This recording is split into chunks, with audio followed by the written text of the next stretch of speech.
આમ આદમી પાર્ટીમાં જોડાયા બાદ વિવાદમાં આવેલી મોડલ હની પટેલ દ્વારા ઘણી બધી બાબતે ખુલાસા આપવામાં આવ્યા છે। મોટા નિવેદનો હની પટેલ તરફથી સામે આવ્યા છે। આપમાં જોડાતા જ હની પટેલ બિયરના ગ્લાસ ભરી રહી હોય, સિગારેટના કસ મારી રહી હોય તેવા વિડીયો ખૂબ જ ઝડપથી વાયરલ થવા લાગ્યા અને વિવાદ ઊભો થયો।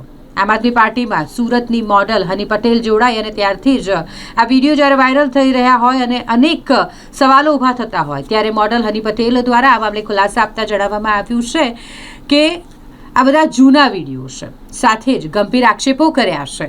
પોતાના પતિ તુષાર ગજેરા અને તેના મિત્ર બગસરા તાલુકા ભાજપના પ્રમુખ પ્રદીપ ભાખર સામે ગંભીર આક્ષેપ કરતા કહ્યું કે મને ગાંજાના કેસમાં ફસાવવામાં આવી હતી તેવા ગંભીર આક્ષેપ કર્યા છે। હની પટેલની વાત કરીએ તો તે પહેલા ગાંજાના કેસમાં જેલ ભોગવી ચૂકી છે। 2 મહિના સુધી તેને હાઇબ્રિડ ગાંજાના કેસમાં જેલમાં રહેવું પડ્યું હતું। જો કે આ કેસમાં તેને તેના પતિ અને ભાજપ પ્રમુખ દ્વારા ફસાવવામાં આવી હોય તેવા આક્ષેપ કરવામાં આવ્યા છે। સાથે જ વર્ષ 2025માં લગ્ન, બેંકોક ટૂર, ગાંજા મળવા અને જેલવાસ તેમજ હવે આમ આદમી પાર્ટીમાં એન્ટ્રી, આ તમામ બાબતે આખી જે જીવન કથની રહી છે, જે સમય તેણે વિતાવ્યો છે, જે પણ બધું થયું છે બધું જ તેણે વિસ્તારમાં મીડિયા સમક્ષ જણાવ્યું હતું અને અંતમાં મોડેલ હની પટેલ દ્વારા એ પણ કહેવામાં આવ્યું કે જો આમ આદમી પાર્ટીને મારા વિવાદના કારણે નુકસાન થતું હોય તો હું રાજીનામું આપવા માટે પણ તૈયાર છું। જી, તમારું નામ? મારું નામ હની મહેન્દ્રભાઈ ધડુક છે। હું સુરત ઓલપાડ ખાતે રહું છું। જે હાઇડ્રોપોનિક ગાંજાનો જે કેસ બન્યો હતો એ શું હતો અને કઈ રીતનું તમને લાગી રહ્યું છે કે તમને ફસાવવામાં આવ્યા હતા?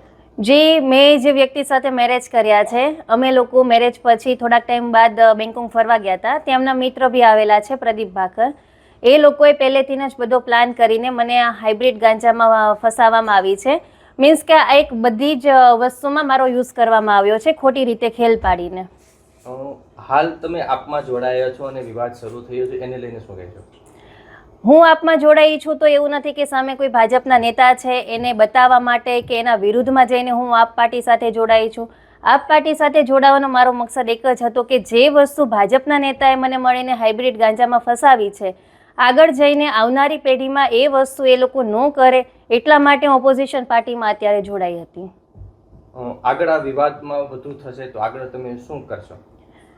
આ વિવાદમાં આગળ જઈને વધુ થશે અને જો પાર્ટીને એવું લાગતું હશે કે આ બધી વસ્તુના લીધેથી અમારી પાર્ટી બદનામ થઈ રહી છે, અમારી ઉપર કીચડ ઉછળે છે, તો હું સ્વેચ્છાએ આ પાર્ટીમાંથી રાજીનામું દેવા તૈયાર છું।